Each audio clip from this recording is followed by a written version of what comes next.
بسم الله الرحمن الرحيم. النهارده هنعرفكم فرق بين الذكر والأنثى.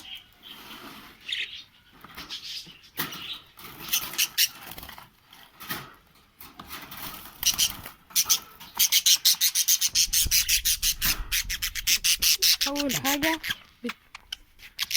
حاجة بتبص على المناخير الزرقاء مثلا زي ديت، تبقى دي كده ذكر. والنتاية بتلاقي مناخيرها بيضة، كل ما تزرق أكتر كل ما يبقى شغال، وكل ما المناخير تبيض وتقلب على أصفر كده تبقى شغالة، يعني هتبدأ تشتغل. وده ذكر إنجليزي وده أسترالي عادي.